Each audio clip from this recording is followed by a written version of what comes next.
السلام عليكم ورحمة الله وبركاته.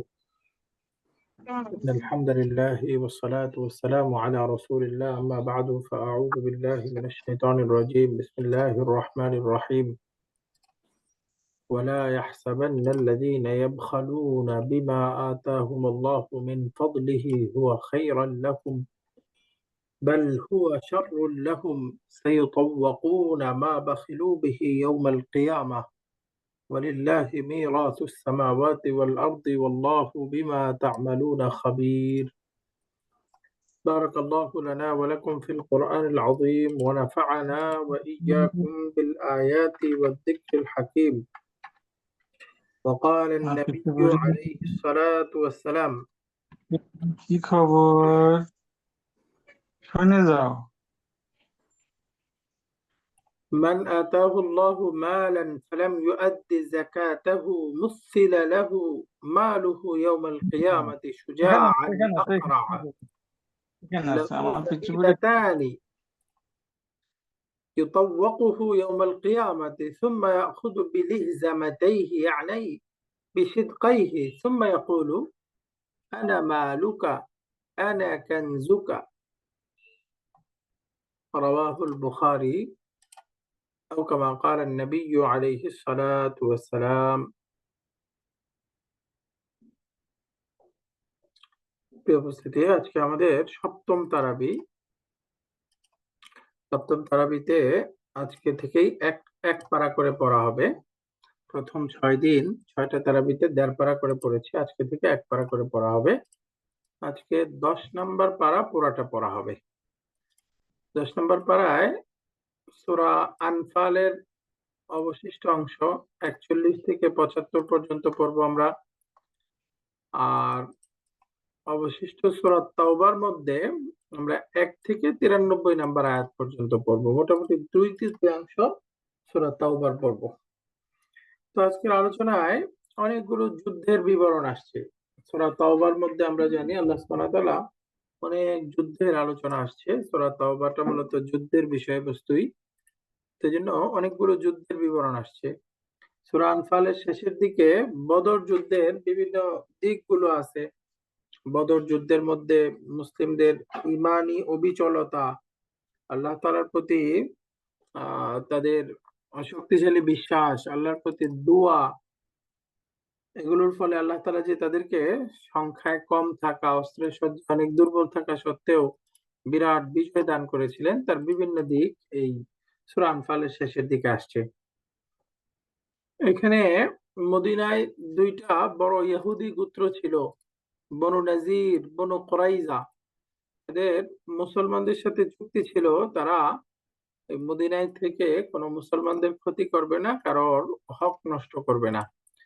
তারা চুক্তি ভঙ্গ করেছিল। চুক্তি ভঙ্গ করার ফলে তাদের সাথে যুদ্ধ হয়েছিল।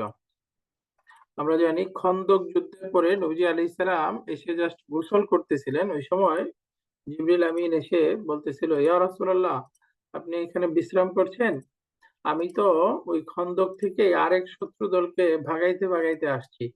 অর্থাৎ বনু কুরাইজায় যুদ্ধের জন্য আবার যেতে বলেন। তো এই বনু কুরাইজায় ইহুদি একটা বড় দুর্গ ছিল, ওই দুর্গে ইহুদিরা আশ্রয় গ্রহণ করেছিল। তো নবীজি আলাইহিস সালাম ওখান থেকেই ওই যুদ্ধ থেকে আসার পরপরই আবার প্রস্তুতি নিয়ে মুসলমানদেরকে সবাইকে নিয়ে ওই বনু কুরাইজায় আক্রমণের উদ্দেশ্যে যান। তো বনু কুরাইজা মূলত ওই মুনাফিক বা ইহুদি, তারা সবাই মিলে ওই মুসলমানদেরকে পরাজিত করার মোটামুটি সর্বশেষ ধাপ ছিল এটা। ওই খন্দক, মদিনা থেকে একেবারে সমস্বরে সবাই একত্রিত হয়ে আক্রমণ করেও যখন মুসলমানদেরকে তাদের ইমানি শক্তি থেকে হটানো যায় নাই, ওই বনু কুরাইজা মানে ইহুদি মুনাফিক তারা সবাই একত্রিত হয়ে মক্কার মুশরিকরা সহ মুসলমানদেরকে পরাজিত করার চেষ্টা ছিল। তো আল্লাহ তাআলার পক্ষ থেকে জিবরিল আমিনের মাধ্যমে তারা যে ওখানে গোপন পরামর্শ করে ষড়যন্ত্র করতেছিল, ওই তাদের বিরুদ্ধে যুদ্ধে বের হয়ে পড়েন। তো বনু কুরাইজার ব্যাপারে অনেকগুলো বিষয় আসছে যে এখানে প্রেক্ষাপটটা কি ছিল, কিভাবে যুদ্ধটা শুরু হয়। মূলত নবীজি আলাইহিস সালামের দূত ছিল ওই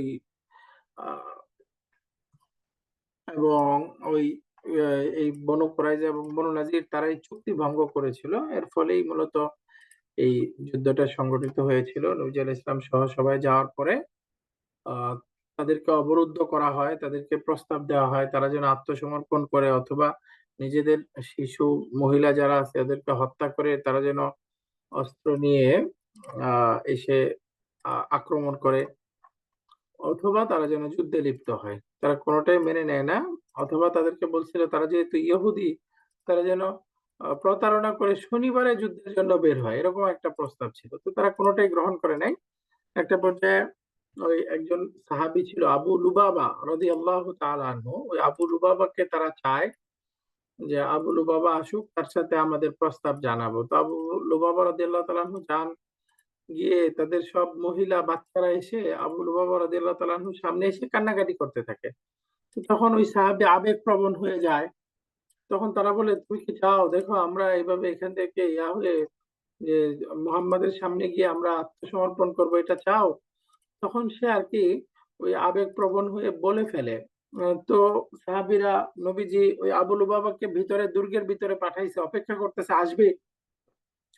কিন্তু ওই আবু লুবাবা শরীয়তের বিরুদ্ধে বা আল্লাহ এবং আল্লাহর রাসূলের হুকুমের বিরুদ্ধে সে আবেগপ্রবণ হয়ে যাওয়ার কারণে নিজেকে নিজেই শাস্তি দেয়। সে চলে যায় হলো ওই মসজিদে নববীতে গিয়ে একটা খুঁটির সাথে সে নিজেকে বেঁধে ফেলে যে আমি আল্লাহ রসুল আমাকে শাস্তি দেওয়া পর্যন্ত আমি আর এখান থেকে ছুটবো না। তো যাই হোক, পরে আল্লাহ তাআলা এদের সাথে ফায়সালা করেন। একটা পর্যায়ে কয়েকদিন অবরুদ্ধ থাকার পরে এরা ওখান থেকে বের হয়ে এসে নবীজি আলাইহিস সালামের সামনে আত্মসমর্পণ করেন। অর্থাৎ সকল পুরুষদেরকে ওই দুর্গের মধ্যে ছিল যারা সবাইকে বন্দী করা হয়, নারীদেরকে আলাদা স্থানে রাখা হয়। পরে এখন এই বন্দীদের সাথে কি করা হবে ওইটার ব্যাপারে এক একজন এক একটা বলতে থাকে। পরে তারা বলে যে তাদেরই অর্থাৎ ওই সাদ বিন মুআজ রাদিয়াল্লাহু তাআলা আনহু ছিল যে খন্দক যুদ্ধে আক্রান্ত হয়েছিল, তার হাত কেটে গিয়েছিল, যিনি ওই সময় কাতরাচ্ছিলেন খুব মুমূর্ষু অবস্থায়। তো তারা বলে সাদ বিন মুআজ যে ফয়সালা দিবে আমরা সেই ফয়সালায় রাজি। তো সাদ বিন মুআজ রাদিয়াল্লাহু তাআলা আনহুকে পরবর্তীতে গাধায় চড়ায় নিয়ে আসা হয়, ঘোড়ায় চড়ায়। তো এসে তিনি সিদ্ধান্ত দেন, তখন এদের সাথে ওই সাদ বিন মুআজ রাদিয়াল্লাহু তাআলা আনহুর সিদ্ধান্ত অনুযায়ী, আল্লাহ এবং আল্লাহর রাসূলের সিদ্ধান্ত অনুযায়ী তাদেরকে হত্যা করা হয়। সেই বনু কুরাইজা এবং বনু নাজিরের এই ঘটনাটাও এখানে বিস্তারিত আসবে এবং হুনাইন যুদ্ধের কথা আসবে। হুনাইন হুনাইন যুদ্ধে মুসলমানদের সংখ্যা তুলনামূলক কাফেরদের চেয়ে বেশি ছিল। তো এই যুদ্ধে আবু বকর রাদিয়াল্লাহু তাআলা আনহু হাদিসে আসছে এবং অন্যান্য সাহাবীরা খুব আত্মতুষ্টিতে ভুগতেছিলেন যে আমাদের সংখ্যায় কম ছিল, আল্লাহ আমাদেরকে বিজয় দিচ্ছে, তো এখানে তো সংখ্যায় বেশি, তো আমরা নিশ্চিত বিজয়ী হব। এই যে মনে মনে একটা আসছে, এই কারণেই প্রথম দিকে আল্লাহ তাআলা ধাক্কা দেন, অর্থাৎ পরাজয়ের দ্বার প্রান্তে পৌঁছে যায়। পরবর্তীতে আবার যখন তাদের আহ পরীক্ষা হয়ে যায় তখন আল্লাহ তাআলা এই হুনাইন যুদ্ধে বিজয় দান করেন। এই হুনাইনের কথাও আসবে। তাবুক যুদ্ধের বিবরণ আসবে। তাবুক যুদ্ধ মুসলিমদের সবচেয়ে কঠিন যুদ্ধ ছিল তাবুক যুদ্ধ। রোমানদের সাথে যুদ্ধ হয়েছিল। এই যুদ্ধের সময় মদিনায় খেজুর পাকা ফল কাটার সময় হয়ে গেছিল এবং ওই সময় খুব অভাব চলতেছিল তাবুক যুদ্ধের সময়, এবং খুব গরম চলতেছিল। ওই সময় যুদ্ধের ঘোষণা আসে। সাধারণত নবীজির কৌশল ছিল কোন যুদ্ধে বের হওয়ার সময় কোন দিকে যাচ্ছেন বের বলতেন না, কাদের বিরুদ্ধে আক্রমণ বলতেন না যুদ্ধের কৌশল হিসেবে। কিন্তু তবুক যুদ্ধ যেহেতু কঠিন ছিল, এই জন্য ওই গরমের মধ্যে ছিল, অভাবের সময় ছিল এবং ফসল কাটার সময় ছিল, এই জন্য ওই সময় ডাইরেক্ট বলেই দিচ্ছেন যে আমরা তাবুকের উদ্দেশ্যে যাব, এখানে এই রোমানদের সাথে যুদ্ধ হবে।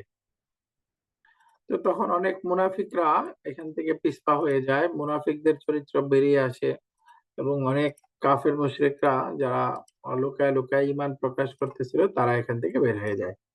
এবং এই যুদ্ধের জন্য অনেক খরচের প্রয়োজন হয়। নবীজি আলাইহিস সালাম সবার থেকে কালেকশন করেন, এক একজন পুরা সম্পদ নিয়ে আসেন। আবু বকর রাদিয়াল্লাহু তাআলা আনহু ঘরে আল্লাহ এবং আল্লাহ রাসূল বাদে যা কিছু আছে গটি বাটি সহ সব নিয়ে আসেন। তো ওসমান গনি রাদিয়াল্লাহু তাআলা আনহু তার সম্পদের অর্ধেক, পুরা অর্ধেক এই যুদ্ধের জন্য নিয়ে আসেন। তো সব সাহাবীরা নিজের পক্ষ থেকে এভাবে কন্ট্রিবিউশনের মাধ্যমে বিভিন্ন অস্ত্রে জোগাড় করে 30টা ঘোড়া সহ 1000 সৈন্য, সম্ভবত 1000 না জানি 3000 সৈন্য সহকারে ওই রোমানদের বিরুদ্ধে বের হয় এবং বিশাল যুদ্ধ হয়। আল্লাহ সুবহানাহু ওয়া তাআলা মুসলিমদেরকে বিজয় দান করেন। এই তাবুক যুদ্ধের বিস্তারিত বিবরণ বিভিন্ন আয়াতে একটা দুইটা করে এভাবে আসছে। প্রায় 1.5 যুগে এটার আলোচনা হয়েছে। কোন যুদ্ধের বিস্তারিত এত বিবরণ আসে নাই, এই তাবুক যুদ্ধের যেরকম বিবরণ আসছে। এবং আমরা জানি নবীজি আলাইহিস সালাম হিজরতের সময় আবু বকর রাদিয়াল্লাহু তাআলা আনহু সঙ্গে একসাথে বের হন। বের হওয়ার পরে পথিমধ্যে সুরাকা বিন মালিক রাসূল সাল্লাল্লাহু আলাইহি সাল্লামের পিছু ধাওয়া করতে থাকে। একটা পর্যায়ে যে উটের মাধ্যমে তারা দুইজন যাচ্ছিল কাছাকাছি চলে যায়। তো তখন নবী আলাইহিস সালাম একটু আত্মগোপনে যান দুজনই। তখন গারে সওরে আশ্রয় গ্রহণ করেন। গারে সওরে যখন আবু বকর রাদিয়াল্লাহু তাআলা আনহু তুলনামূলক পেরেশান হতে থাকেন, তখন সেই বিখ্যাত বাণী বলেছিলেন, লা তাহজান ইন্নাল্লাহা মা'ানা। আবু বকর, আপনি চিন্তা করেন না, পেরেশান হয়েন না। ইন্নাল্লাহা মা'ানা, নিশ্চয়ই আল্লাহ সুবহানাহু ওয়া তাআলা আমাদের সাথে রয়েছেন। তো এই গারে সওরের ওই ঘটনাটাও আসছে। এই গারে সওরের যে এক রাত্রি ছিল, হাদিসে পাকে আসছে আবু বকর রাদিয়াল্লাহু তাআলা আনহুর সেই এক রাত্রির আমল ওমর রাদিয়াল্লাহু তাআলা আনহু যা যে ছিল সাহাবীদের মধ্যে সবচেয়ে আহ কি বলে আসাদ্দুহুম ফি আমরিল্লাহ, আল্লাহর বিধান পালনের ক্ষেত্রে সবচেয়ে কঠোর, সে ওমর রাদিয়াল্লাহু তাআলা আনহু বলছে, আমার সারা জীবনের আমল ওই এক রাত্রির আমলের সমান হবে না। তো ওই গারে সওরের এই ঘটনাটাও এখানে আসবে। সূরা তওবার মধ্যে যেহেতু জিহাদ, কিতাল, যুদ্ধের বিবেচনা আলোচনায় বেশি, এজন্য খুব বেশি বিধিবিধান নাই এখানে। এই যুদ্ধলব্ধ সম্পদ, এটাকে আরবিতে বলে গনিমত, এই গনিমতের বিধান আসছে। একেবারে 10 নম্বর পারার প্রথম আয়াতটাই আসছে, বিসমিল্লাহির রহমানির রহিম, ওয়া'লামু আন্নামা গনিমতুম মিন শাইইন ফাআন্না লিল্লাহি খুমুসাহু وللرسول ولذي القربى واليتامى والمساكين وابن السبيل ওয়ালামু, হে ইমানদাররা, তোমরা জেনে রাখো, আন্নামা গানিমতুম, যা যা তোমরা গনিমত হিসেবে পেয়েছো, যুদ্ধে লব্ধ সম্পদ, ডাইরেক্ট যুদ্ধ হয়েছে, যুদ্ধে বিজয়ী হয়ে যে সম্পদ পাওয়া যায় সেটাকে বলে গানিমত। আরেকটা হলো যুদ্ধ করতে গেছে, শত্রু দল আত্মসমর্পণ করছে, বিভিন্ন চুক্তি হয়েছে, চুক্তির মাধ্যমে যেই সম্পদ অর্জিত হয় ওটাকে বলে ফাই। একটা হলো ফাই আর একটা হলো গনিমত। এই সূরার মধ্যে গনিমতের বিধান আসছে। গনিমতের বিধান হলো আন্নামা গনিমতুম মিন শাইইন, যা যা কিছু তোমরা গনিমত হিসেবে লাভ করবে, ফাআন্না লিল্লাহি খুমুসাহু ওয়া লিররাসূল, সেটা 5 ভাগ করতে হবে। 5 ভাগ করে 4 ভাগ হলো মুজাহিদদের মাধ্যমে বন্টন হবে। 4 ভাগ যারা যুদ্ধে শরীক হয়েছে তাদের মধ্যে বন্টন করা হবে। এরপরে এই 4 ভাগের যাওয়ার পরে আর 1 ভাগ যেটা থাকবে, সেই 1 ভাগ সম্পর্কে বলতেছে, ফাআন্না লিল্লাহি খুমুসাহু, 5 ভাগের 1/5 সেটা হবে লিল্লাহি ওয়ালির রাসূল, আল্লাহ এবং আল্লাহর রাসূলের জন্য। আল্লাহ এবং আল্লাহর রাসূলের জন্য মানে এটা কি হবে, এই যে এই 5 ভাগের 1 ভাগ যেটা ছিল, সেই 1/5 সেটা আবার 5টা ভাগ করা হবে। সেটা 5 ভাগ করে একটা ভাগ আন্না লিল্লাহ, আল্লাহর জন্য, অর্থাৎ সেটা মুসলমানদের সাধারণ কল্যাণে খরচ করা হবে। ওয়ালির রাসূলি, 2 নাম্বারটা হলো দ্বিতীয় অংশ, ওয়ালিদিল কুরবা, নবীজির আত্মীয় স্বজনের জন্য খরচ করা হবে। এটা নবীর আত্মীয় স্বজন, অর্থাৎ যারা বনু হাশিম, বনু হাশিমের জন্য আমরা জানি সাদাকা, তাদের জন্য যাকাত গ্রহণ করা জায়েজ নাই। তো তাদের দায়িত্ব নবীজির উপরে ছিল, সেজন্য এই পঞ্চম ভাগের 1 ভাগ থেকে 5 ভাগের 1 ভাগ, একটা হলো মুসলমানদের সাধারণ কল্যাণ, দ্বিতীয়টা হলো এই নবীজির আত্মীয় স্বজনের জন্য। ওয়াল ইয়াতামা, এই 5 ভাগের 1 ভাগের এটাকে 5 ভাগ করে তৃতীয় ভাগটা দিবে এতিমদের জন্য। ওয়াল মিসকিন, চতুর্থ ভাগ হলো নবীজির কাছে যেসব মিসকিনরা আসবে তাদের জন্য। ওয়া বিনিস সাবিল, এবং পঞ্চম ভাগটা হচ্ছে মুসাফিরদের জন্য। তাহলে আমরা বুঝলাম যে যুদ্ধলব্ধ সম্পদ গনিমতের মাল 5 ভাগ, 5 ভাগের 4 ভাগ দিয়ে দেওয়া হবে মুজাহিদদেরকে। এরপরে পঞ্চমাংশ, যেটা 1/5, এই 1/5কে আবার 5টা ভাগ করবে। 1 ভাগ মুসলমানদের সাধারণ কল্যাণ, যেটা লিল্লাহি ওয়ালির রাসূল বলছে। 2 নম্বর হলো নবীজির আত্মীয় স্বজন যারা বনু হাশেম, তাদের সাদাকা নিতে পারে না যারা, তাদের জন্য। 3 নম্বর হলো এতিমদের জন্য। 4 নম্বর হলো মিসকিনদের জন্য। 5 নম্বর হলো ইবনুস সাবিল অর্থাৎ মুসাফিরদের জন্য। এটা হলো যুদ্ধলব্ধ সম্পদের বন্টন নীতিমালা। এখানে জাকাতের হকদার কারা, জাকাত কাদেরকে দেয়া যাবে, জাকাতের খাত সম্পর্কে সূরা তাওবার 60 নম্বর আয়াতে বিস্তারিত আসছে।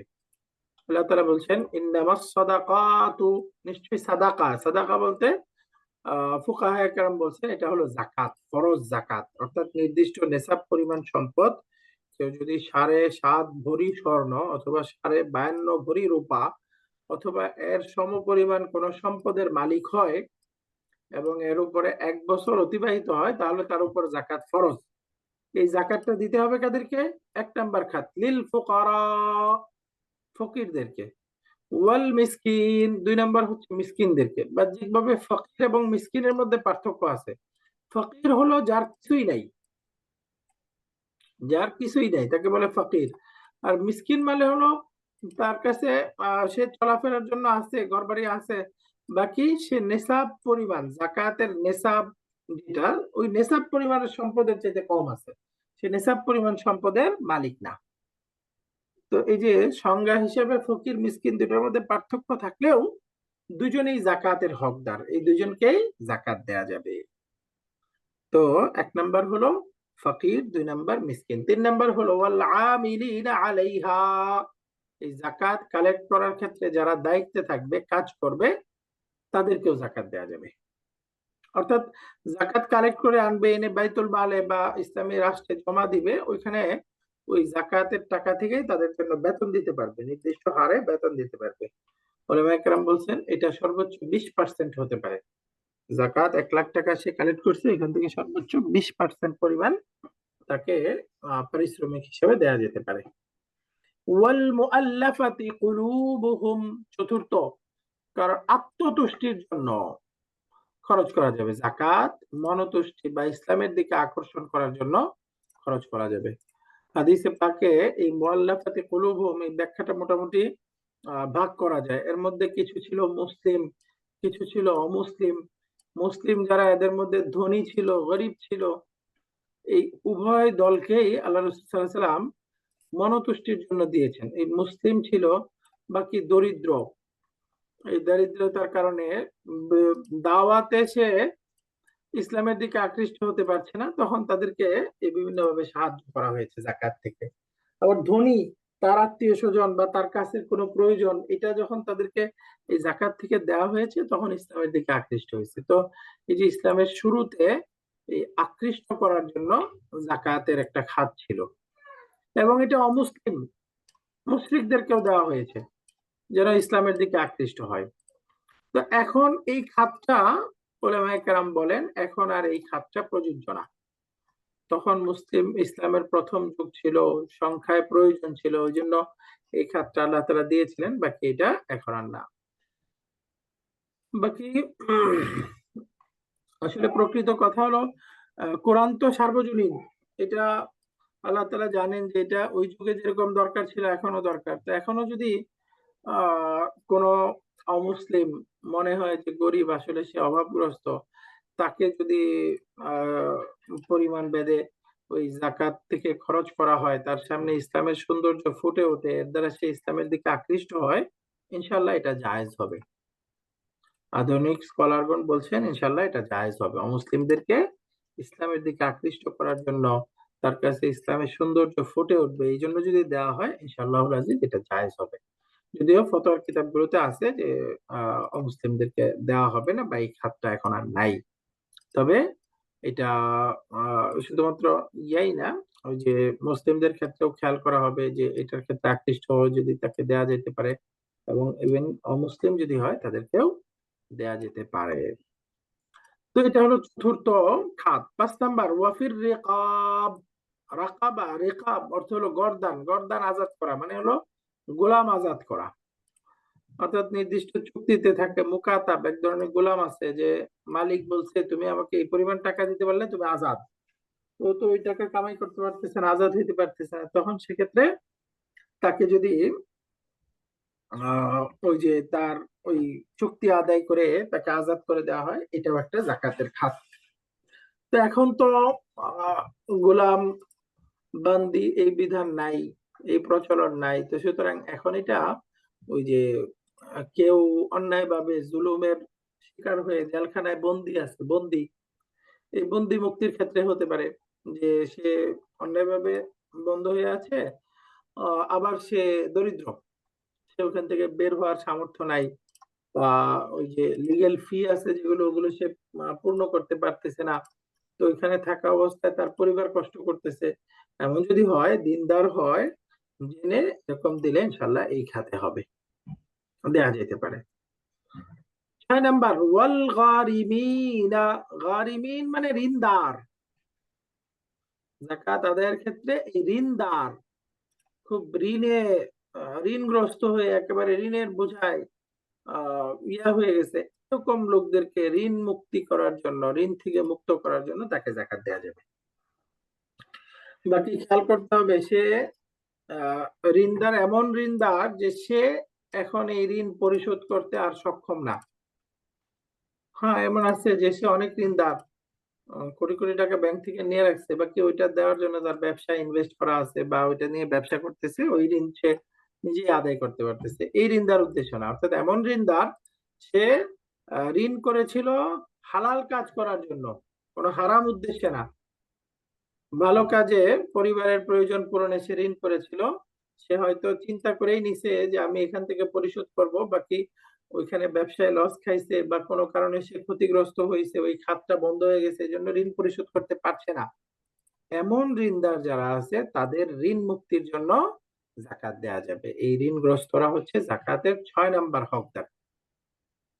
এবং এটা আমাদের দেশে আমরা এটা খেয়ালই করি না, শুধু গরিবদেরকে দিই আমরা এই ঋণগ্রস্ত, এটা খেয়ালই করি না। আমার আত্মীয় স্বজনদের মধ্যে যদি কেউ ঋণগ্রস্ত থাকে, বা আমার পরিচিতদের মধ্যে কেউ ঋণগ্রস্ত থাকলে, এই তাদেরকে জাকাত দেয়া চাই, তাদেরকে জাকাত দেয়া চাই।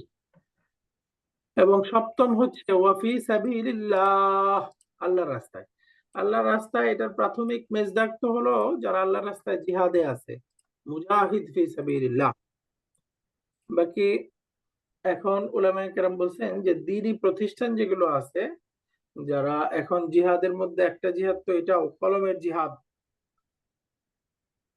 সেই জন্য দ্বীনি পরিবারের জন্য কি বলে দ্বীনি শিক্ষার জন্য যারা কাজ করছে সেসব প্রতিষ্ঠানে দিলেও ইনশাল্লাহ ফি সাবিলিল্লাহ হবে।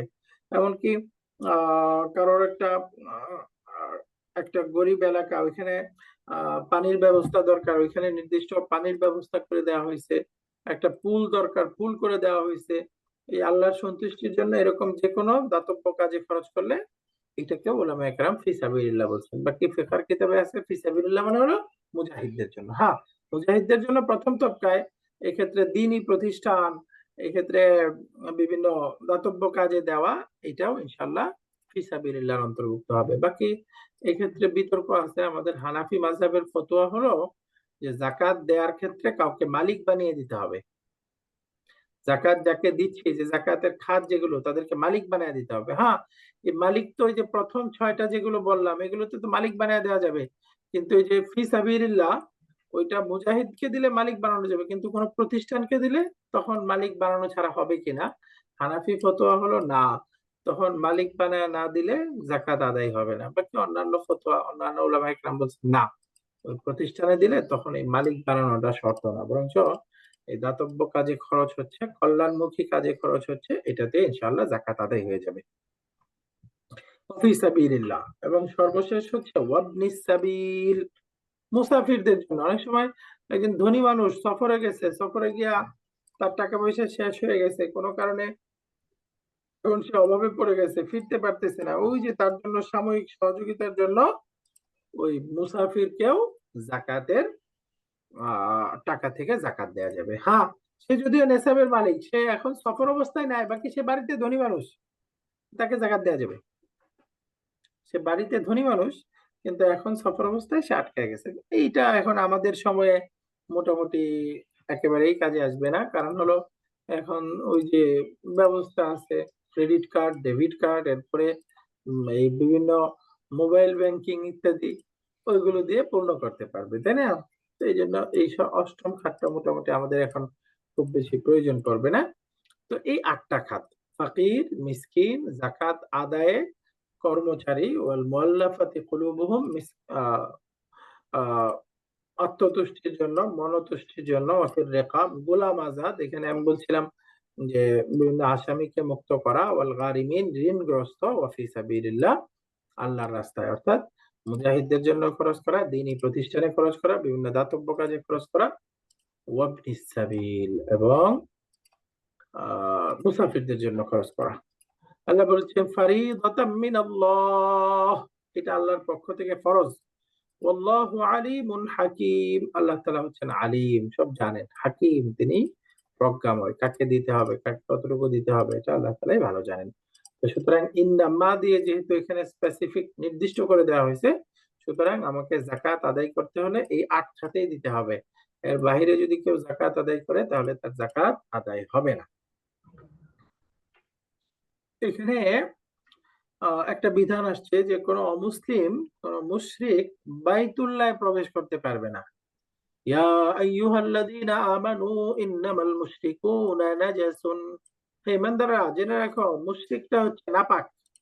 ফালা ইয়াকরাবুল মাসজিদাল হারামা বা'দা আমিহিম হাদা, আল্লাহ রাসূল বলছে আমার এই বছরের পরে এরা আর এই মসজিদে প্রবেশ করতে পারবে না। অর্থাৎ আল মসজিদুল হারাম, এটার মধ্যে 2 রকম মত আছে। একজন ওলামা বলছে হারামের যে সীমানা আছে, ওই মসজিদুল হারামের পাশে, ওই হারামের যে সীমানা আছে কয়েক কিলোমিটার পর্যন্ত চারপাশে, ওই পুরা হারামের সীমানার মধ্যেই ঢুকতে পারবে না। আবার কেউ কেউ বলছে না, মসজিদুল হারাম বলতে ওই যে মসজিদের দেয়াল দেয়া যে মূল মসজিদটা, ওইটা উদ্দেশ্য। তো এই এখন আমাদের এই দুইটাই আমল করা হয়, হারামের মধ্যেই প্রবেশ করতে দেওয়া হয় না। তো এই মুশরিকরা হচ্ছে নাপাক। অর্থাৎ এই বিধান যখন আসলো, এই বিধান বলতে যখন মুশরিকদেরকে বের করে দেওয়া হলো, মক্কা বিজয় হয়ে গেল, তখন মুসলমানদের কেউ কেউ চিন্তা করতে লাগলো, হায় আমরা এখন চলবো কিভাবে? তো এখন তো বাইতুল্লাহ বা এই মসজিদুল হারামের আশপাশে অন্য কেউ আসতে পারবে না। তো সুতরাং আমরা এখন কাদের সাথে ব্যবসা বাণিজ্য করব, কিভাবে চলবো? তো যখন এরকম পেরেশান হতে লাগলেন, চিন্তা করতে লাগলেন, তখন আল্লাহ তাআলা এই হুকুম নাজিল করছেন, অর্থাৎ তোমরা নিজেরাই স্বয়ংসম্পূর্ণ, আল্লাহ তাআলাই ব্যবস্থা করবেন। সুতরাং তোমরা এটা নিয়ে পেরেশান হওয়ার কিছু নাই, আল্লাহ ব্যবস্থা করে দিবেন। এরা আসতে পারবে না, এটাই বিধান। ফালা ইয়াকরাবুল মাসজিদাল হারামা বা'দা আমিহিম হাযা, এখানে কয়েকটা বিষয়ে সতর্ক করা হয়েছে। 1 নাম্বার, আতিউল্লাহ ওয়া রাসূলাহু ওয়া লা তানাযাউ, আল্লাহ বলতেছে আল্লাহ এবং আল্লাহ রাসূলের আনুগত্য করো, নিজেরা পরস্পরের ঝগড়া ফাসাদে লিপ্ত হয়ো না। অর্থাৎ মুমিন মুমিন, মুসলিম মুসলিম পরস্পরের নিজেদের মধ্যে ঝগড়া ফাসাদ কলহ করতে নিষেধ করা হচ্ছে। যদি এমনটা করি তাহলে কি হবে? ফাতাফশালু, আল্লাহ তাআলা বলতেছেন তাহলে তোমরা ব্যর্থ হয়ে যাবে, তোমরা সাহস হারা হয়ে যাবে। ফাশাল মানে হলো অর্থ হলো ফাশাল মানে হলো কোনো জিনিস অবশ হয়ে যাওয়া, অর্থাৎ তোমরা আস্তে আস্তে শক্তি হারা হয়ে যাবে। ওয়া তাযহাবা রিহুকুম, রিহুন মানে বাতাস, তোমাদের বাতাস চলে যাবে, মানে হলো তোমরা একদম ক্ষমতা হারা হয়ে যাবে। রিহ বাতাস, তোমাদের প্রভাব প্রতিপত্তি, তোমাদের এটা চলে যাবে, অর্থাৎ নিজেরা নিজেরা ঝগড়া লিপ্ত হবা, ছোট হবে, দল ছোট হবে হবে। এই জন্য আল্লাহ বলতেছেন কোন ঝগড়ার বিষয় আসলে পরস্পরের দ্রুত মিটায়া ওয়াসবিরু, একে অপরের সাথে সম্পর্ক ধরে রাখার ক্ষেত্রে তোমরা সবর এখতিয়ার করবে, ধৈর্যের পরিচয় দিবে, কারণ ইন্নাল্লাহা মাআস সাবিরিন, আল্লাহ তাআলা ধৈর্যশীলদের সাথে বিশেষভাবে আছেন, ধৈর্যশীলদেরকে আল্লাহ বিশেষভাবে সাহায্য করেন। তো এই জন্য পরস্পরের কলহে লিপ্ত হওয়া যাবে না। এটা একদিক থেকে যেরকম জাতিগতভাবে, আবার পারিবারিক ভাবেও দেখবেন, যখন আমি আমার ভাইয়ের সাথে ঝগড়া, আমি আমার চাচার সাথে ঝগড়া, তখন অন্যরা আমার সাথে শত্রুতা করতে সুযোগ পায় বেশি। সেজন্য এই যে আত্মীয়তার সম্পর্ক এবং সোসাইটিগত সবার সাথে সম্পর্ক বজায় রেখে চলতে হবে। নিজেরা পরস্পরে ঝগড়া ফাসাদে লিপ্ত হওয়া যাবে না। এটা আমাদের খুব কমতি। আমরা তো আল্লাহু আকবার, কিভাবে কাকে কত ছোট করা যায়, তাড়াতাড়ি কিভাবে কার কথা সমালোচনা করা যায়, কিভাবে কার সাথে শত্রুতা করা যায়, ও কিভাবে সামনে চলে গেছে টেনে নামানো যায়, এটার ক্ষেত্রে আমরা খুব এক্সপার্ট। তো আল্লাহ তাআলা নিষেধ করতেছেন লা তানাজাউ। এখানে আরেকটা আয়াত আসতেছে, যারা যাকাত দেয় না তাদের শাস্তি কি হবে। আল্লাহ বলতেছেন ওয়াল্লাযীনা ইয়াকনিজুনা আয-যাহাবা ওয়াল ফিদ্দাতা, যারা স্বর্ণ রূপা জমা করে রাখে, ওয়ালা ইউনফিকুনাহা ফি সাবিলিল্লাহ, নির্দিষ্ট বিধান অনুসারে সে আল্লাহর রাস্তায় খরচ করে না যারা, তাদের ব্যাপারে আল্লাহ বলতেছেন ফাবাশশিরহুম, তাদেরকে আপনি সুসংবাদ দিন, বিআযাবিন আলীম, যন্ত্রণাদায়ক শাস্তির, কষ্টদায়ক শাস্তির সুসংবাদ দিন। দেখেন, শাস্তির কি সুসংবাদ হয়? শাস্তির তো দুঃসংবাদ। তো আল্লাহ তাআলা এই শাস্তির সুসংবাদ বলে মূলত তাদেরকে তুচ্ছ তাচ্ছিল্য করতেছে, অর্থাৎ তারা এতটাই নিকৃষ্ট হবে যে তাদেরকে শাস্তির সুসংবাদ দিন। অর্থাৎ ওই যে বলে না, একদিন স্কুলে আসে নাই বাচ্চা, এই কালকে তোমাকে পিটুনি দেওয়া হবে, এই সুসংবাদ গ্রহণ করো। তো এই পিটুনির সুসংবাদ মানে হলো তাকে সতর্ক করা হচ্ছে, খুব ভয়ঙ্কর ধমক দেওয়া হচ্ছে। এটাকে আরবিতে বলে তাওবীখ, খুব ধমকির সরে বলা হচ্ছে ফাবাশশিরহুম বিআযাবিন আলীম। এখানে আযাবুন আলীমটা কি হবে? আযাবুন আলীমটা এখানে আসে নাই, বাকি সূরা আলে ইমরানের মধ্যে আমরা পড়ে আসছি। সূরা আলে ইমরানের 180 নম্বর আয়াতে ছিল ওয়ালা ইয়াহসাবান্নাল্লাযীনা ইয়াবখালুনা বিমা আতাহুমুল্লাহু মিন ফাদলিহি হুয়া খায়রাল লাহুম, বলে যারা আমি তাদেরকে যে সম্পদ দিয়েছি, আল্লাহ যে সম্পদ তাদেরকে দিয়েছে, এটার ব্যাপারে যারা বখিলি করে, কৃপণতা করে, তারা যেন এই ধারণা না করে যে হুয়া খাইরান লাহুম, এই যে এই কৃপণতা করে জমানো টাকাটা তাদের জন্য কল্যাণকর, এমন যেন ধারণা না করে, বরঞ্চ বাল হুয়া শাররুল লাহুম, বরঞ্চ এটা হচ্ছে তাদের জন্য অকল্যাণকর, এটা তাদের জন্য শার, এবং এটা এমন ভয়াবহ হবে সাইয়ুতাওয়াকুনা মা বাখিলু বিহি ইয়াউমাল কিয়ামা, কিয়ামতের দিন যেই সম্পদ যাকাত আদায় ছাড়া রেখে দিছে সেই সম্পদটা তাদের গলায় ঝুলিয়ে দেওয়া হবে। সাইয়ুতাওয়াকুনা, গলায় বেরি হিসাবে পরায় দেওয়া হবে, মা বাখিলু বিহি ইয়াউমাল কিয়ামা, যেটার ব্যাপারে তারা কৃপণতা করেছে।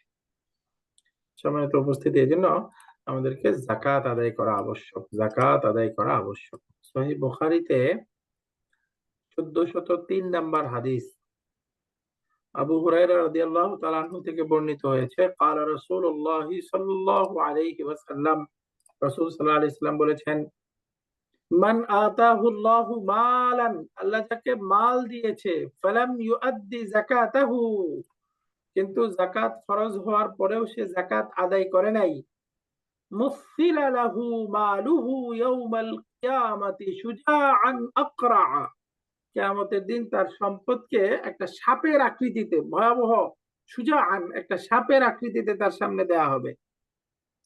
লাহু যাবিবাতানি, লাহু যাবিবাতানি,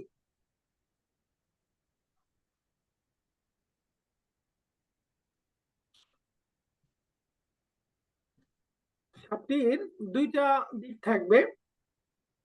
ইউতাওয়াকুহু ইয়াউমাল কিয়ামাতি, কিয়ামতের দিন এটা তার গলায় ঝুলিয়ে দেওয়া হবে। ঝুলিয়ে দেওয়ার পরে সুম্মা ইয়াখুযু বিলিহজামাতাইহি, ইয়ানি বিশিদকাইহি, তার মুখের দুই পার্শ্বে, দুই এই সাপের দুই মুখ দিয়ে দুই পাশে আঘাত করতে থাকবে আর বলতে থাকবে আনা মালুকা, আমি হচ্ছে যাকাত আদায় না করা, জমিয়ে রেখে আসা তোমার সেই সম্পদ, আনা কানজুক, আমি হচ্ছে তোমার সেই গচ্ছিত সম্পদ।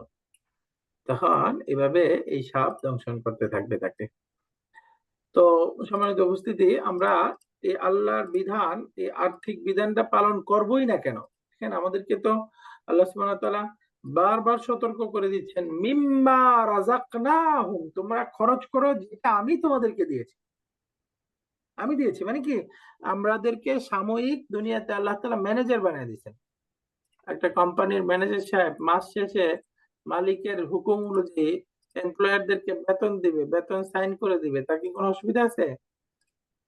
এই দায়িত্ব পালন কোথায় করতে পারে? ঠিক তদ্রূপ আমরাও আল্লাহ তাআলার পক্ষ থেকে এই যে আমাদেরকে যে রিজিক দেওয়া হয়েছে, সম্পদ দেওয়া হয়েছে, এটা হলো আমরা আল্লাহর পক্ষ থেকে তার ম্যানেজার মাত্র। আল্লাহর বিধান আসছে, আমাদেরকে খরচ করতে বাধ্য থাকতে হবে। অন্যথায় দেখেন আমি রেখে যাচ্ছি, হ্যাঁ, আমার ভবিষ্যৎ আমার সন্তানের জন্য, আমার পরিবারের জন্য রেখে যাচ্ছি। বাকি সমূহ সম্ভাবনা আছে, আল্লাহ মাফ করুক, আমার সম্পদ আমার সন্তানরাও ভোগ করতে পারবে না। সমূহ সম্ভাবনা আছে আমরা সবাই এমন বিচ্ছিরি অ্যাক্সিডেন্টের শিকার হব যে আমরা কেউই এটা ভোগ করতে পারবো না। তো সুতরাং এই সম্পদের মধ্যে বখিলি করে আল্লাহর হুকুমকে অমান্য করে এটা আমার শাস্তির জন্য আমি কেন বানাবো? হ্যাঁ, আমার পরিবারের জন্য রেখে যাচ্ছি, কোনো সম্ভাবনা আছে যে আমার যার জন্য রেখে যাচ্ছি সে এটার হক আদায় করবে না, বরং আমার এই কষ্টে কামানো সম্পদ সে নিজের খামখেয়ালি, নিজের ভোগ বিলাস ইত্যাদি গুনাহের কাজে খরচ করবে। তো এটার জন্য আমি কেন ভাগীদার হব? সুতরাং ওই যে আল্লাহর বিধান পালন করে যেটুকু থাকবে ওটা আমার জন্য পবিত্র সম্পদ। আর আল্লাহর বিধানকে ফাঁকি দিয়ে যখন আমি জমাবো সেটা আমার জন্য পবিত্র না। এই জন্য আমার সম্পদকে পবিত্র করা চাই আল্লাহর এই জাকাতের বিধান পালন করে। যদি আমার উপরে হজ ফরজ হয়, হজ পালন করে, অর্থাৎ আর্থিক ইবাদত যেগুলো আছে সেগুলোতে কখনোই বখিলি করা যাবে না। এখানে কিছু আদেশ আসছে, এই দেখেন, ইয়া আইয়ুহাল্লাযীনা আমানু ইযা লাকীতুম ফিআতান, যখন তোমরা শত্রু দলের সাথে সাক্ষাৎ করবে অর্থাৎ যুদ্ধে লিপ্ত হবে, তখন নির্দেশনা হলো ফাসবুতু, যুদ্ধ থেকে পিছপা হওয়া যাবে না, অবিচল থাকতে হবে। ওয়াজকুরুল্লাহা কাসীরান, এবং যুদ্ধে লিপ্ত হওয়ার পরে সেখানে বেশি বেশি আল্লাহর স্মরণ করতে হবে। লাআল্লাকুম তুফলিহুন, তাহলেই আল্লাহ তাআলা সফল কাম করবেন। তো এখান থেকে আমরা শিক্ষা পাই, এখানে যুদ্ধে লিপ্ত হওয়ার কথা বলছে, কিভাবে যখন আমরা কোনো মুসিবতে পতিত হব তখনও আমল এটা। মুসিবতে পতিত হলে সবরের উপরে অবিচল থাকতে হবে এবং বেশি বেশি আল্লাহকে স্মরণ করতে হবে, তাহলে আল্লাহ তাআলা মুসিবত থেকে আমাকে দ্রুত নাজাত দিবেন। তো এই জন্য একটা আয়াতে আসতেছে, ওয়াআইদ্দু লাহুম মাসতাতা'তুম মিন কুওয়াতিন ওয়া মিন রিবাতিল খাইলি তুরহিবুনা বিহি আদুওয়াল্লাহি ওয়া আদুওয়াকুম ওয়া আখারিনা মিন দুনিহিম। সহজ কথায় এখানে বলতেছে যখন কোন আমি যুদ্ধে লিপ্ত হব, ওই যুদ্ধের প্রপার প্রস্তুতি যেন আমার থাকে। এই যে মাসতাতা'তুম মিন কুওয়া, প্রপার প্রস্তুতি যেন থাকে। আমি এক বিরাট ট্রেনিং প্রাপ্ত কমান্ডোর সাথে যুক্ত হচ্ছি, বাকি আমি কিছুই পারি না, ইমানি শক্তি নিয়ে আমি গিয়ে নেমে গেলাম, না, ওটাকে নিষেধ করা হচ্ছে। ওইটাকে বলা হচ্ছে ওয়ালা তুলকু বিআইদিকুম ইলা তাহলুকা, তোমরা নিজেদেরকে ধ্বংসের কাছে ফেলে দিও না, অর্থাৎ সেটা আত্মহত্যার শামিল হবে। হ্যাঁ, যখন ওই যে উলিল আমর ইসলামিক সেনা প্রধানের পক্ষ থেকে বিধান আসবে তখন ভিন্ন কথা, সবাইকে শরীক হইতে হবে। বাকি আমি এই বিরাট বাহিনীর বিরুদ্ধে তো পারবো না, আচ্ছা আমি একটা কিছু নিয়ে গিয়ে আমি নিজেই নিজের জান দিয়ে দিই, না, এটাকে নিষেধ করা হচ্ছে। মাসতাতা'তুম মিন কুওয়া, এই যে যথাসম্ভব শক্তি অর্জন করো, অর্থাৎ তাদের সাথে লড়ার জন্য যে প্রস্তুতি দরকার সেটা গ্রহণ করো। সুতরাং এই যে এটা ধরেন এই যদিও জিহাদের ক্ষেত্রে বলতেছে, এটা আমাদের যে দুনিয়াবি যে কম্পিটিশন এটার ক্ষেত্রেও প্রযোজ্য। অর্থাৎ আমি এখন যে কম্পিটিশনের সময়ে আছি, এখন যে সময়টা চলতেছে ওই সময়ের জন্য আমি প্রস্তুত কিনা। আমি শুধু শুধু আল্লাহ তাআলাকে দোষ দিচ্ছি যে হায় আমি এত দরিদ্র কেন, বা আমি কেন ব্যবসায় সফল হতে পারছি না, সবসময় এটা বলি, কিন্তু এই যে এখন যে সময়, ওই সময়ের প্রপার প্রস্তুতি আমার আছে কিনা। আল্লাহ তাআলা বলে দিচ্ছে মাসতাতা'তুম মিন কুওয়া, এই যে এই সময়কে কম্পিটিশনে তুমি বিট করে সামনে যেতে চাইলে তোমার এই সময়ের জন্য প্রস্তুত হইতে হবে। এআই কত উপরে চলে গেছে, একটা কিছু কমান্ড করলে মানে একজন আমরা যত সুন্দর করে গুছায় উত্তরটা না দিতে পারবো, আর্টিফিশিয়াল ইন্টেলিজেন্স কি সুন্দর উত্তর দিয়ে দিচ্ছে। তো এই যে এই সময়কে চ্যালেঞ্জ জানানোর মতো প্রস্তুতি আমার আছে কিনা, তাহলে আমার সফলতা আসবে যদি আমি এই প্রপার প্রস্তুতি নিতে পারি, নিজেকে প্রস্তুত করতে পারি, মেহনত করতে পারি। মোট কথা আমাকে যে কোনো জায়গায় সফল হইতে চাইলে আল্লাহর নির্দেশ হচ্ছে সেটার প্রপার প্রস্তুতি নেওয়া। এই জন্য বলছে যে সফলতার ৩টা মৌলিক দিক। ১ নাম্বার হলো উলুউল হিম্মা বলে উচ্চাকাঙ্ক্ষা। উচ্চাকাঙ্ক্ষা। যে ওই যে সহজে উদাহরণ ধরেন আমি নিয়ত করছি ২ কিলোমিটার দৌড়াবো। অন্তত এই যদি দৃঢ় নিয়ত থাকে ১.৫ কিলোমিটার যাওয়ার পরে ক্লান্ত হব। আর নিয়ত করছি ১ কিলোমিটার, দেখবেন আধা কিলোমিটার যাওয়ার পরেই আমি ক্লান্ত হয়ে গেছি। সেজন্য এই সফলতার জন্য ১ম কি হচ্ছে উলুউল হিম্মা, উচ্চাকাঙ্ক্ষা থাকা। ২ নাম্বার হলো আল খুত্তাতুল কামিলা, প্রপার প্ল্যান। আমি যে কাজে যাচ্ছি ওইটা আসলে কিভাবে করতে হয়, ওইটা কিভাবে হয়, ওই প্রপার প্ল্যানটা আমার থাকতে হবে। আল খুত্তাতুল কামিলা, আল খুত্তাতুল মাওদুআ, একবারে প্ল্যানটা সঠিকভাবে থাকা যে এই কাজটা আসলে এভাবে হয়, এটার সিস্টেমটা এইটা। এটা যেন আমি জানি, এটাকে বের করে একটা প্রপার প্ল্যান করা হয়। এরপর ৩ নাম্বার হলো আল আমালু বিল খুত্তা, প্ল্যান অনুযায়ী কাজ করা এবং পরিশ্রম করা। খুব হার্ড ওয়ার্কের সাথে প্ল্যান অনুযায়ী কাজ করা। এভাবে হলে ইনশাআল্লাহ সফলতা আসবেই। সফলতা আসবেই। তো এজন্যই সব কাজেই আইদ্দু লাহুম মাস্তাতাতুম মিন কুওয়া, যথার্থ প্রস্তুতি গ্রহণ করা। এখানে কিছু নিষেধ করা হচ্ছে ওয়ালা তাকুনু কাল্লাযীনা খারাজু মিন দিয়ারিহিম বাতারাও ওয়া রিআ আন-নাস, বলতেছে তোমরা তাদের মতো হয়ো না যারা খুব অহংকার দম্ভ করে বাসা থেকে বের হয়েছিল। এখানে বদর যুদ্ধের সময় যখন আবু সুফিয়ান সাহেব ওই বাহিনী নিয়ে আসতেছিল, তখন মুসলমানরা তাদের বিরুদ্ধে যুদ্ধের জন্য বের হয়েছে শুনে মদিনায় মক্কায় খবর পাঠিয়ে দিছে। মক্কা থেকে এই আবু জাহেল, আবু তালেব, কি বলে আবুল আহাব, এরা বিরাট বাহিনী নিয়ে অহংকার করে বের হয়ে গেছে যে আজকে এইবার মুহাম্মদকে শেষ করে দিব, মুহাম্মাদের দলবলকে শেষ করে দিব। বিরাট অহংকার সহকারে বের হয়েছিল। কিন্তু ওয়াল্লাহু বিমা ইয়ামালুনা মুহীত, এই অহংকার খুব দম্ভ করে যারা কাজ করে সেটা তাদের পরিণাম কি হবে সেটা আল্লাহ জানে। অর্থাৎ আল্লাহ তাআলা তাদেরকে শাস্তির সম্মুখীন করছেন। এই বড় বড় এত অস্ত্রে শস্ত্রে পাওয়ার নিয়ে যাওয়ার পরেও বিচ্ছিরি রকম পরাজিত হয়েছে, তাই না? এই জন্যই বলতেছে তাদের মতো হয় না যারা মানুষকে দেখানোর জন্য বিরাট বাহিনী, বিরাট অহংকার ভরে বের হয়েছিল। তার মানে মোট কথা লোক দেখানোর কোনো কাজ করা যাবে না, অহংকার করা যাবে না। আল কিবরিয়া উরিদাই, আল্লাহ বলছেন অহংকার এটা আমার চাদর। আল মুতাকাব্বির, আল্লাহ তাআলা হচ্ছেন আল মুতাকাব্বির। এজন্য এই অহংকারী হওয়া যাবে না। ওয়া রিআ আন-নাস, কোন কাজে লোক দেখানোটা উদ্দেশ্য হতে পারবে না। আরেকটা আয়াতে আসছে ইয়া আইয়ুহাল্লাযীনা আমানু লা তাত্তাখিযু আবাআকুম ওয়া ইখওয়ানাকুম আউলিয়া ইন ইসতাহাব্বুল কুফরা আলাল ঈমান। হে ইমানদাররা, তোমার বাবা, তোমার ভাই, তোমার কাছের কোনো মানুষ, তাদেরকে তোমরা অভিভাবক হিসেবে গ্রহণ করো না, বন্ধু হিসেবে গ্রহণ করো না। কখন? ইন ইসতাহাব্বুল কুফরা আলাল ঈমান, যদি তারা কুফরিকে ঈমানের উপরে প্রাধান্য দেয়। খুব গুরুত্বপূর্ণ বিধান। আমার কাছের মানুষ, সে আমাকে একটা অন্যায় নির্দেশ করতেছে, তো সেক্ষেত্রে এটার কখনোই পালন করা যাবে না এবং তাকে সাপোর্ট করা যাবে না। সে হোক আমার বাবা, সে হোক আমার মা, সে হোক আমার খুব কাছের মানুষ, খুব প্রিয় পার্টি, যেই হোক না কেন আমি তাকে প্রত্যাখ্যান করতে হবে। প্রত্যাখ্যান করতে হবে। দেখেন বলতেছে আবা আকুম, তোমার পরিবারের লোকজন, বাবা মা, ওয়া ইখওয়ানাকুম, ভাই বোন, আউলিয়া, তাদেরকে বন্ধু বানায়ও না। কখন? ইন ইস্তাহাব্বুল কুফরা আলাল ঈমান। তার মানে আমাদের মুমিনদের জন্য সবকিছুর মানদণ্ড হচ্ছে ঈমান, ইসলাম, আল্লাহর সন্তুষ্টি, শরিয়া পালন, দিন পালন। আমার বন্ধু গ্রহণ করা, আমার চাল চলন তাদের সাথেই হবে যারা আমার শরীয়ত পালনে, দিন পালনে সহযোগী হবে। যারা এই ক্ষেত্রে বাধা হবে তাদেরকে প্রত্যাখ্যান করতে পারতে হবে।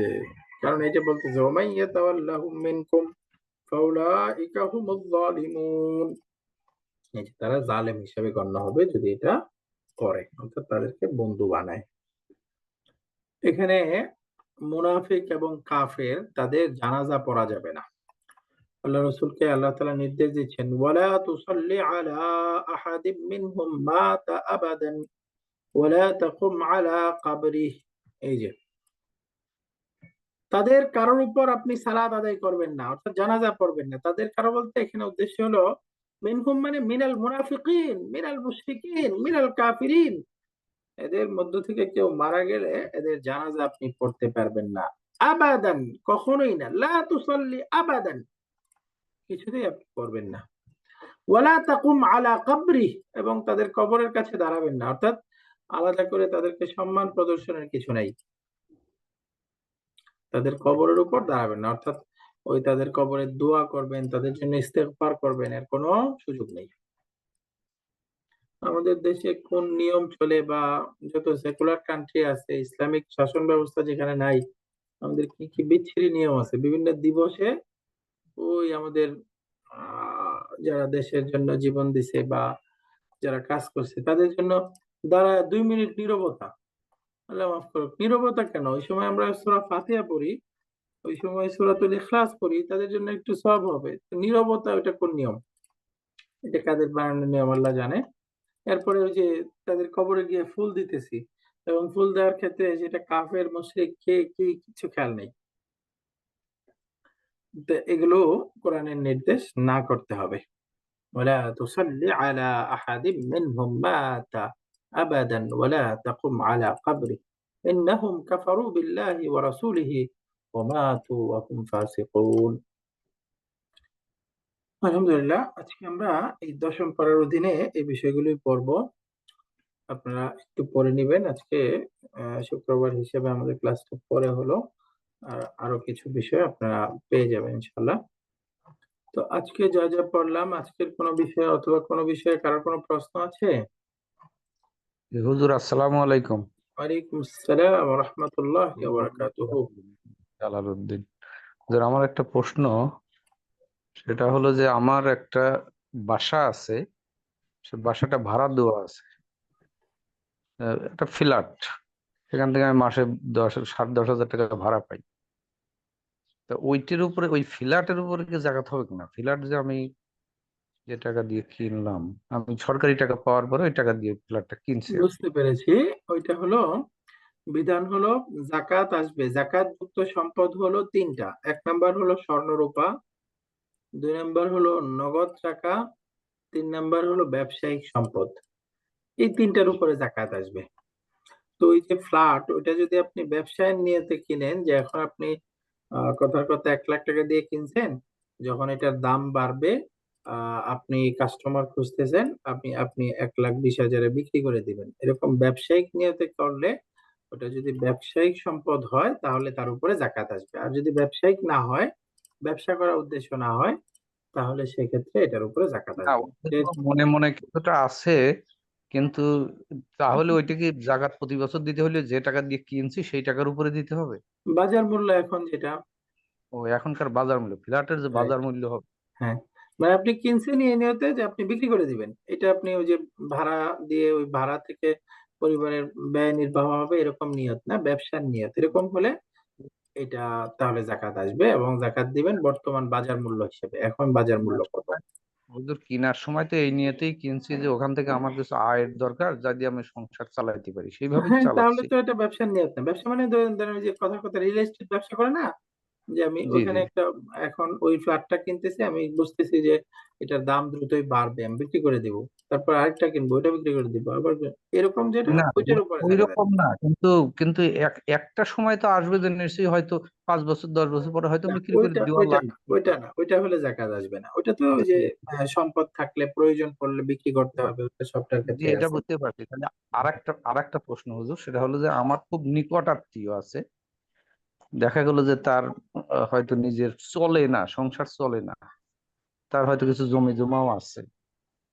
এখন তাকে কি জাকাত দেওয়া যাবে? আবার দেখা গেল যে তার হয়তো 1-1.5 ভরি ওজনের গহনাও আছে, তাহলে পরে কি জাকাত উম, না, হবে কিনা? তাহলে যদি তার জমি জমা থাকে, গহনা থাকে, 1-1.5 ভরি গহনা থাকলে তো ওই রূপার নেশাব অনুযায়ী তার কাছে অলরেডি জাকাতের নেশাব আছে। জি জি জি। তাহলে তাকে জাকাত দিতে পারবেন না। হ্যাঁ, যদি তার সংসার চলে না হয় তাহলে তাকে যদি কোনো চাকরির ব্যবস্থা করে দেওয়া যায়, সাহায্য কর্মসংস্থানের বা ব্যবস্থা করে সদ্গা দেওয়া এই যায়। জাতীয় হ্যাঁ, নিয়ত করে হয়তো দেওয়া যেতে পারে, সদ্গা হ্যাঁ, বা ওইটা দেওয়া সাহায্য। যেতে পারে। সুযোগ হলে কোনো একটা ব্যবসায় কাজে লাগিয়ে কর্জ হাসানা দেওয়া যেতে পারে। কিন্তু জাকাত আদায় হবে না। না, জাকাত দেওয়া যাবে না যদি, এবং এই সম্পদ যেটা আছে না, তার সম্পদ অর্থাৎ বাড়ির সম্পদ বাদে বাইরে চাষাবাদের সম্পদ যেটা আছে ওইটার মূল্য জাকাতের নেসাবের মধ্যে কাউন্ট হবে। মানে জমি জমা থাকলেও সেটাও কি জাকাতের নেশাবের মূল্যের মধ্যে আসে? মানে ওইটা থেকে সে জাকাতের হকদার কিনা ওইটাতে আসবে, বাকি ওইটা জাকাতের মূল্যের মধ্যে গণ্য হবে না যে জাকাত দিতে হবে কিনা। ওটার ওই জমি যেটা আছে ওই জমির মূল্যের উপর জাকাত দিতে হবে না, বাকি কারোর জমি আছে ওই জমির মূল্যমান ধরে তাকে জাকাত দিব কি দিব না ওইটার ক্ষেত্রে কাউন্ট হবে আর কি। আমি বুঝাইতে পারিনি মনে হয়। আমি আবার বলি যে কথার কথা, আমার 10 কাঠা জমি আছে। এই 10 কাঠা জমিতে আমি ফসল করে খাই, ওখানে যে ধান হয় ওটা দিয়ে আমার চলতে কষ্ট হয়। বাকি ওই 10 কাঠা জমির মূল্য জাকাতের নেসাব পরিমাণ হয়ে যায়, তাহলে আমি জাকাত গ্রহণ করতে পারবো না, আমার উপরে জাকাত গ্রহণ করা যাবে না। জি জি জি, জি বাকি বুঝতে পারছি। ওই যে 10 কাঠা জমির মূল্য আছে ওই মূল্যের উপরে আমাকে এখন জাকাত দিতে হবে এমন না, জমির মূল্যের উপরে জাকাত দিতে হয় না।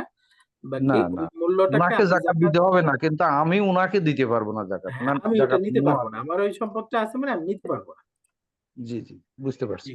জি, অনেক ধন্যবাদ হুজুর। আসসালামু আলাইকুম। ওয়ালাইকুম হুজুর আসসালাম, আসসালামু শুকরান আলাইকুম। জাজিলান। জি, ওয়ালাইকুম হুজুর আসসালাম। আসসালামু আলাইকুম। ওয়ালাইকুম আমি বলছি আসসালাম। যাদের মন জয়ের প্রয়োজন এটার অর্থ কি? জাকাত যাদের দিব। এই মনের প্রয়োজন একটু বলছিলাম না যে জি, রাসূলের সময় এই হ্যাঁ, মুসলিমরা ছিল, দরিদ্র ছিল, তারপরেও তারা দিন পালনে বেশি আগ্রহী না, বাকি নবীজি বুঝতেছিলেন যে এদেরকে কিছু দেওয়া হলে এরা হয়তো আগ্রহী হবে, তখন নবীজি ইসলাম দিছেন। তো মুসলিমদের মধ্যেও দিছেন, এমনকি মুসলিম ধনী ছিল তাদেরকেও প্রাথমিকভাবে দিছেন, যে এরা হয়তো ধর্মের দিকে আকৃষ্ট হবে। মুসলিমদের মধ্যে ধনী গরিব দুইটাকেই হুম, দিছেন, এবং অমুসলিমদেরকেও দিছেন। আচ্ছা। অমুসলিম বাকি জানেন যে এদেরকে কিছু খরচ করা হলে এদের সামনে ইসলামের সৌন্দর্য ফুটে উঠবে, এরা ইসলামে আসবে, এদেরকেও দিছেন। হুজুর এটা আর হলো একটা কথা। মুআল্লাফাতি কুলুবুহুম। হুম, বাকি এই অংশটাকে বর্তমান ফতোয়ায়, ফতোয়ার সব কিতাবে আছে যে এটা এখন বিলুপ্ত হয়ে গেছে, এটা এখন আর কার্যকরী না। এটা ইসলামের প্রথম যুগে অধিক মুসলিম দরকার ছিল তখন এটা বিধান ছিল, এখন এটা রহিত হয়ে গেছে। বাকি আমরা জানি কোরআনের কোনো বিধান রহিত হয় না, কোরআন সার্বজনীন, তাই না? তো জি, সেই হিসেবে বর্তমান আধুনিক স্কলারগণ বলছেন এখনো কোনো অমুসলিমকে প্রয়োজনে দেয়া যাইতে পারে, যদি তার প্রতি এরকম প্রবল ধারণা হয় যে খরচ করলে সে ইনশাআল্লাহ ইসলামে আসবে। ইসলামে আসবে বরঞ্চ ধরেন ইসলাম তো ওই যে কেউ টাকা পয়সা পেয়ে লোভে আসুক বা কেউ ভয়ে আসুক, এই ইসলামের কোনো প্রয়োজন নাই। বাকি দেওয়ার সময় খেয়াল করা সে লোভে যেন না আসে, বরঞ্চ সে আসলেই তার কাছে ইসলামের সৌন্দর্যটা ফিরে আসে, তার অভাবও পূরণ হয়ে সে একটু নিশ্চিন্ত হয়ে যেন ইয়া করতে পারে, এরকম হলে ঠিক আছে তাকে দেয়া যেতে পারে। আর চলো না লোভে ফেলানো, তোমাকে বললাম হুম, এই তোমাকে একটা বাড়ি করে দিব যদি তুমি মুসলমান হয়ে যাও, ও তো লোভে হুম, মুসলমান হবে, মনে মনে ওর ওইটাই পালন করতে থাকবে, ওই ইসলামের কোনো দরকার নেই। তাকে নিঃস্বার্থ ভাবে দেওয়া, এবং মনে মনে আপনার যদি এরকম প্রবল ধারণা হয় যে এ এত অভাবে আছে, এমনি মনের দিক থেকে খুব নরম মানুষ, মনে হয় ভালো মানুষ, আচ্ছা দিলে যদি আল্লাহ মন নরম করে তার প্রয়োজন পূরণ হয় সে স্বেচ্ছায় আসে, ওইটা ঠিক আছে। বুঝতে পারছেন? জি হুজুর।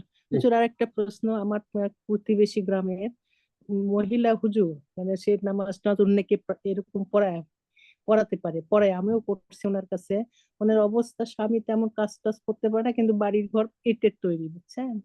আর ছেলে একটা মাদ্রাসায় পড়ে, কিন্তু কষ্টের টাকা পয়সা হয়তো মাকি টাকি রাখি কোন রকমের জোগাড় করে দেয়, জমি অল্প হয়তো একটু কিছু আছে, তেমন কিছু দিয়ে দেয়, কিন্তু অভাবেই ওই ছেলেকে পড়া বাবদ আমি কি টাকা জাকাত থেকে দিতে পারবো কিনা? জমি জমা আছে, ইটের বাড়ি ঘর, তাই না? জমি অল্প কিছু আছে, হয়তো সেটা তো তেমন কিছু হয়ও না। এমনি যদি একদম তাহকিক করে দেখেন যে আসলে আহ জাকাতের হকদার, তাহলে দিতে পারবেন। এখন এটা একান্তে আপনাকে বের করতে হবে আসলে সে জাকাতের না, হকদার কিনা, ওই সে ছেলে আসলে মাদ্রাসায় পড়ে, ধরেন করতেছে, কিন্তু ও তেমন খুব কষ্টে আর কি, টাকা পয়সা জোগাড় করা, বাকি টাকি রেখাই করে সে করে কোনো রকম মিশালে বুঝতে কষ্ট পারছি, আর কি। যেহেতু যে ইটের বাড়িঘর করতে তো বেশ খরচ হয়। এখন খেয়াল করতে হবে হ্যাঁ, যে জাকাত তো হ্যাঁ, সেন্সিটিভ, যদি আপনি হ্যাঁ, আসলে সে হকদার না তাকে দিয়ে দেন তাহলে কিন্তু জাকাত আদায় হবে না। তো এই জন্য তাহকিক করে দেওয়া, যদি মনে করেন হকদার দিতে পারবেন, অন্যথায় তাকে নফল সাদাকা দিতে পারেন, জাকাত হ্যাঁ। না। না, উনি বললো যে ঠিক আছে আমার ছেলের পড়ার জন্য নিব, খালি ওই টাকাটা নিল, এই পড়া মাদ্রাসায় দেয় এরকম। আচ্ছা আচ্ছা, ঠিক আছে, ওটা তারপর তাহকিক করে একটু ভালো করে, ঠিক আছে, দিতে পারবেন। সালামু আলাইকুম ওস্তাদ, সময় তো শেষ হয়ে গেছে, একটু একটা ওয়ালাইকুম জিনিস আসসালাম ওয়া রাহমাতুল্লাহ।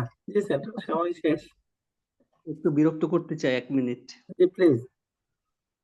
এই যে মুশরিকদের বাইতুল হারামে প্রবেশের ব্যাপারে যে নিষেধাজ্ঞা, স্যার, এটা যদি স্টেট গেস্ট আসে, আপনি যদি ইসলামের মৌলিক জিনিসগুলি তাকে দেখাতে চান, এটার ব্যাপারে কোনো লিভারেজ মানে কোনো ইয়ে আছে কিনা? কারণ হলো এই রিসেন্ট পাস্ট একজন ইন্ডিয়ান মিনিস্টার লেডি, শিক্ষামন্ত্রী ছিলেন, বিজেপি লিডার, সে তো হিন্দুই, মুশরিকি, and he was very arrogant lady regarding Islam. সে এই এখানে ভিজিট করেছে স্টেট গেস্ট হিসাবে, তো সি দ্য একেবারে কি রিচুয়াল। হারামের ভিতরে গেছে? হারামের ঘরের ভিতরে নয়। বাকি মসজিদুল হারাম যেটা মানে হারামের সীমানা, হারামের একদম সীমানা তো ওই যে চারপাশে নির্দিষ্ট কিলোমিটার পরিমাণ, ওইটার মধ্যে অনুমতি আছে। যেগুলি আছে, মসজিদের ভিতরে যেগুলি আছে, এগুলির মধ্যে তাকে দেখিয়েছে আর কি। ইন্না মানে লিল্লাহি ওয়া ইন্না ইলাইহি রাজিউন। বাইরে যেগুলি মসজিদ আছে, আমরা যেখানে সালাত পড়ি আর কি, বাইরে। ও, মসজিদুল মাথা- হারামের সীমানাটা হলো ওই যে যেটা বাইতুল্লাহ, জি জি জি, বাইতুল্লাহর চারপাশে যে দেয়াল করা না, ওইটা হলো হ্যাঁ হ্যাঁ, মসজিদুল হারাম। অতটুকু বাইরে তো এলাও। প্রবেশ। কিন্তু আমরা যখন মসজিদে মানে মক্কার দিকে যখন ঢুকি, there is একটা আপনার বিরাট একটা কোরআনের ইয়ে আছে, স্ট্রাকচার হ্যাঁ আছে, যেখানে হ্যাঁ, নট অ্যালাউড, কিন্তু তারপরেও তারা ওই যে এখানে স্টেট ভিজিটে গেছে আর কি উনি, এবং এটা বুঝতে দেখিয়েছে। পারছি, বুঝতে পারছি। তো এখানে আয়াতে যেটা বলছে যে আল মসজিদুল হারাম, ওর ভিতরে আসলে যাইতে পারবে না। এখন ওইটাকে ওই যে বললামই তো, দুইটা মত আছে। একদল তো বলছে যে হারামের সীমানা এর ভিতরেই যেতে পারবে না। তো এখন তারা স্পেশাল কেস হিসেবে নিলে ওইটা গুনাহগার হবে। এখানে আমার তো মনে হয় যে আয়াতের মধ্যে পরিষ্কার। দেখানোর জন্য মৌলিক জিনিসগুলি তাদের যদি কনভার্ট হয়, যাই না, এখন স্টেট গেস্ট হিসেবে উনি গেছে, মানে লেডি। যাই হোক, মানে এখানে আয়াতের মধ্যে কোনো অনুমতি নেই, সোজা কথা ফালা ইয়াকরাব আমর শব্দ দিয়ে বলছে, তারা যেন মসজিদুল হারামের কাছেও না যায়। তো এখন ওইটা তারা কিভাবে করছে, যদি হুজুর, আমি ধরেন একটা প্রশ্ন করতে পারবো? জি প্লিজ। ধরেন আমার নিসাব পরিমাণ সম্পদও আছে, আবার আমার অনেক বড় একটা লোনও আছে। এখন আমি আসলে কি করব? লোন পরিশোধ করব আগে, নাকি আমাকে জাকাত দিতেই হবে? না, এই লোন পরিশোধ করার পরেই তো আপনার নেশাব হিসাব হবে। কথার কথা, আমার কাছে 10 লাখ টাকা আছে, এই 10 লাখ টাকা অন্য দিক থেকে আমি 9 লাখ টাকা ঋণ আছে আমার, তাহলে এখানে কিন্তু আমি জাকাতের মধ্যে 10 লাখ টাকা হিসাব করব না, ওই যে 9 লাখ টাকা আদায় করে দিব বা আদায় করব, এরকম কোনো ইয়া থাকতে পারে যে আমি 1 মাস পরে দিব, বাকি আমার জাকাতের সময় হয়ে গেছে এখন। তো আপনি ওই 9 লাখ বাদ দিবেন, বাদ দিয়ে আপনার আছে 1 লাখ, ওই 1 লাখ টাকার জাকাত দিবেন। জি, এমনকি যদি আমার কথার কথা আমার কাছে টাকা আছে 10 লাখ, আমার লোন আছে 11 লাখ, তাহলে আমার কোনো নেশাবই নাই। জি, বুঝতে জি, পারছেন? জি, জি, মানে যে টাকাটা আছে আমার লোন থাকলে ওই লোন বাদ দিয়ে পরে হিসাব করতে হবে। ইভেন আমি কারোর কাছে লোন পাই, আমি কারোর কাছে লোন পাই, তো ওইটাও হিসাব করতে হবে। আমার কাছে আছে 10 লাখ, আমি অন্য আরো আশপাশে অনেকের কাছে পাই আরো 2-3 লাখ, তাহলে আমাকে ধরতে হবে 13 লাখ। 13 লাখ ধরবেন, ওই জি, যেটা লোন পান ওইটা হিসাবে আসবে, আপনার কাছে পাইলে ওইটা হিসাব থেকে বাদ যাবে। জি। একটা প্রশ্ন ছিল আমার। জাযাকুমুল্লাহ খায়ের। যে ওস্তাদ, একটা প্রশ্ন ছিল। জি প্লিজ বলেন। আমার লোনটা ধরেন আমি হাউস বিল্ডিং এর লোন নিয়েছি 1,60,00,000 টাকা, ফর এক্সাম্পল 20 বছরে কাটবে। এটা তো প্রতি মাসে আমার চাকরিতে গিয়ে ইনস্টলমেন্ট বেসিসে যাবে, তাহলে সেটাকে কি আমি 20 বছর কাউন্ট করে জাকাত দিব না? লোনটা তো এরকম না যে কালকে পরিশোধযোগ্য। আমি ব্যাংক থেকে নিয়েছি, আমাকে কিস্তি করে দিয়েছে 20 বছরের জন্য, ফর এক্সাম্পল। তাহলে প্রতি মাসে 1 লাখ টাকা কিস্তি যাবে, কিন্তু আমার হাতে টাকা আছে মনে করেন নেশার পরিমাণ 5 লাখ বা 10 লাখ, তখন কি হবে? জটিল তখন প্রশ্ন। লোনটাকে কয়েকটা ভাগ করছে। এই লোনের মধ্যে একটা ভাগ হলো, ধরেন আমি কারোর কাছে টাকা পাই, বাকি এটা জি পাওয়ার সম্ভাবনা নাই, জানি জি যার কাছে পাই ও দিতে পারবে না, এটা পাওয়ার সম্ভাবনা নাই। তো এটা আপনি জাকাতের হিসাব করবেন না। আর যে লোনটা আপনি পাবেন নিশ্চিত, ওইটাকে আপনাকে জাকাতের হিসাব করতে হবে। এবং জি ওইটার ক্ষেত্রে এখন আপনি কথার কথা, যার কাছে পান সে এখন দেয় নাই, তো আপনি না চাইলে এখন না দিতে পারেন। বাকি সে যদি 2 বছর পরে পরিশোধ করে, তো ওই 2 বছর পরে একসাথে 2 বছরের হিসাব করে জাকাত দিয়ে দিতে হবে। এটা হলো জি লোন পাওয়ার ক্ষেত্রে। এখন জি আমার জি কাছে পায় এক্ষেত্রে, ওই যে আপনি যেটা হাউস লোনের কথা বললেন, 5 বছরে নিবে, গাড়ির লোন 5 বছরে নিবে, 10 বছরে জি নিবে, জি ওইটার ক্ষেত্রে এখন কিন্তু আমি যে নেওয়ার পরে আমি 20 লাখ টাকা লোন নিছি কথার কথা, তো 20 লাখ টাকাই লোন, সেই ইনস্টলমেন্টে নিক, কিন্তু লোন কিন্তু আমার 20 লাখ টাকাই, জি এই 20 লাখ টাকাই লোন। বাকি এখন আমার কাছ থেকে সে নিবে ভেঙে ভেঙে, নিক ভেঙে ভেঙে। তো এখন আমার কাছে যেই টাকা আছে, ধরেন আপনি এই 2025 সালে জাকাত আদায় করতেছেন, তো কথার কথা তখন 3টা ইনস্টলমেন্ট গেছে গা আপনার, তো 3 লাখ জি। বাদ দিয়ে এখন লোন আছে ওখানে 17 লাখ, ওইটা হিসাব আছে না, ওই 17 লাখ বাদ দিবেন, বাদ দিয়ে বাকিটা দিবেন। আচ্ছা ঠিক আছে, জাযাকাল্লাহ। যেটুকু ইনস্টলমেন্ট অলরেডি পরিশোধ হয়ে গেছে ওটা তো হিসাব আছে, আর এখন জি যতটুকু আছে আপনি যখন জাকাতের হিসাব করবেন, তখন ওই ব্যাংকে স্টেটমেন্ট চাইবেন যে এখন কতটুকু আছে, ওইটাকে আপনি আপনার নিসাব যা আছে ওইটা থেকে বাদ দিবেন, বাদ দিয়ে তারপর দিবেন, প্রতি বছর জাযাকাল্লাহ ওইটুকু খাইর। বাদ দিবেন। ওটা আপনার লোন, ওটা লোন, ওটা পরিশোধযোগ্য, তাই না? লোন, ওটা আমার কাছে পায়, তো আপনি তো চাইলে এখনো পুরোটা পরিশোধ করে দিতে পারেন, তাই না? না আমি এখন পারবো না, কারণ আমার সেই এবিলিটি নাই, বিধায় তো আমি ইনস্টলমেন্ট বেসিসে লোনটা নিয়েছি। হ্যাঁ, বুঝতে পারছি। বাকি আপনি যদি আপনার কাছে হয় টাকা হয় একসাথে দিয়ে দিতে পারবেন না, চাইলে ব্যাংক নেবে না। হ্যাঁ হ্যাঁ, হইলে হয়তো যখন আসবে টাকা আসবে তখন দিয়ে দিব, এট এ সেটাই টাইম সেটাই হইতে পারে, এটাই বলতেছি, ওই ওই অপশন জন্য আছে। ওইটা কাটতে হবে। জাযাকাল্লাহ খাইর। জি, শুকরান জাজিলান। আর কারোর কোনো প্রশ্ন না থাকলে শেষ করি আজকে, আজকে অনেক প্রশ্ন হয়ে গেছে। জাকাত কঠিন জিনিস। হুজুর হ্যাঁ, জাকাত হুজুর, জিনিস। জি সালাম প্লিজ। আলাইকুম হুজুর। ওয়ালাইকুম আসসালাম ওয়া রাহমাতুল্লাহ। প্রভিডেন্ট ফান্ডের টাকা, এটা কি অবস্থা? এটা কি প্রভিডেন্ট জাকাত দিতে? ফান্ডের দুইটা অবস্থা। প্রভিডেন্ট ফান্ড মানে হলো, আমি ওই যে এর আগে যে ভাগটা করলাম না, যে আমি কারোর কাছে লোন পাই, ওই লোনটা আহ পাওয়ার পরে সে দিছে আমাকে 5 বছর পরে, ওই 5 বছরের হিসাব করে দিয়ে দিতে হয়, তাই না? তো ওই প্রভিডেন্ট ফান্ডটাকে ওলামায়ে কেরাম দুই ভাগ করছে। একটা হলো ঐচ্ছিক, মানে আহ স্বেচ্ছায় দিতে হয়, যে ওইটুকু কেটে রেখেই দিবে, ওটাতে আমার এখতিয়ার নাই কোনো, ওটাতে আমার এখতিয়ার নাই, তাই না? আরেকটা হলো জি ঐচ্ছিক, আমি অতিরিক্ত রাখতেছি, যে সরকার কাটার কথা, কথার কথা 10,000 করে, আমি আরো 10,000 ইচ্ছা করে রাখতেছি বড় করার জন্য। তো এই যে ইচ্ছা করে যেটুকু রাখতেছি ওটার উপরে জাকাত আসবে, আর যেটা সরকার বাধ্য করে কেটে রেখে দেয় ওটার উপরে জাকাত আসবে না। ওলামায়ে কেরাম গবেষণা করে দেখছেন, আসলে প্রভিডেন্ট ফান্ডের জন্য আলাদা করে সরকারের কোনো ফান্ড নাই, বরঞ্চ আহ ওই যে যেটা থেকে বেতন দেয় একই ফান্ড থেকে প্রভিডেন্ট ফান্ডটাও আদায় করা হয়। সেজন্য ওই যে এটাকে সরকারি গিফট হিসেবে গণ্য করা হয়। এমন না আপনি প্রভিডেন্ট ফান্ডের টাকাটা চাইলে কিন্তু এখন আমি উঠায় ফেলতে পারবো না, না। নির্দিষ্ট মেয়াদ পূর্ণ হওয়ার আগে উঠায় ফেলতে পারবো না, তাই না? বাকি জি ঐচ্ছিক যেটুকু আমি জমাচ্ছি, হয়তো ওইটার বিপরীতে আমাকে লোন দিবে। তো যেহেতু উঠাতে পারবো না, তার মানে ওই যে আমি কারোর কাছে পাওনা টাকার মতো না। আমি একজনের কাছে 5 লাখ টাকা পাই, আমি এখন টাকাটা দিলে সে দিতে বাধ্য, কিন্তু প্রভিডেন্টের ফান্ডের টাকাটা আমি এখনই উঠায় ফেলতে পারবো না, মেয়াদ শেষ হলেই উঠাইতে হবে। তাহলে ওইটাকে ধরা হচ্ছে সরকারি একটা গিফটের মতো, যে ওই সময় দিচ্ছে। তো যখন আপনার টাকাটা হাতে আসবে, তখন ওই সময় থেকে জাকাত শুরু হবে। ওই যতদিন প্রভিডেন্ট ফান্ডে আছে ওটার উপরে আসবে না। বাকি আপনি যেটা ইচ্ছা করে রাখতেছেন, ওইটা অন্য 10টা এফডিআর এর মতো হবে। এফডিআর যেরকম জাকাতের মধ্যে কাউন্ট হয়, দিতে হয়, ওইটার ক্ষেত্রেও দিতে হবে। বুঝতে পারছেন? জি জি, জি, থ্যাংক ইউ হুজুর। জাযাকুমুল্লাহ খায়ের। জি আজকে শেষ করি, আর প্রশ্ন নিব না আজকে, হ্যাঁ? ইনশাআল্লাহ আগামী ক্লাসে আল্লাহ রহম করলে আবার প্রশ্ন করা যাবে।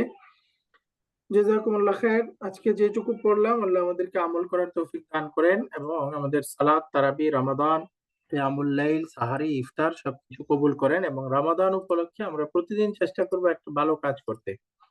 ভালো কাজ বলতে সবসময় যেটা করি তার অতিরিক্ত একটা ভালো কাজ, অতিরিক্ত একটা করে অন্তত চেষ্টা করব যে একজনের মুখে হাসি ফোটানো, সেটা 10 টাকা দানের মাধ্যমে হোক বা কাউকে কোনো ঝগড়া মিটায় দেওয়ার মাধ্যমে হোক, কারোর কোনো ফায়সালা করে দেওয়ার মাধ্যমে হোক, এভাবে প্রতিদিন চেষ্টা করব। আল্লাহ আমাদের সবাইকে তৌফিক দান করেন, আমিন। সুবহানাকাল্লাহুম্মা ওয়া বিহামদিকা আশহাদু আল্লা ইলাহা ইল্লা আনতা আস্তাগফিরুকা ওয়া আতুবু ইলাইক। আসসালামু আলাইকুম ওয়া রাহমাতুল্লাহি ওয়া বারাকাতুহু। ওয়ালাইকুম আসসালাম ওয়া রাহমাতুল্লাহি ওয়া বারাকাতুহু।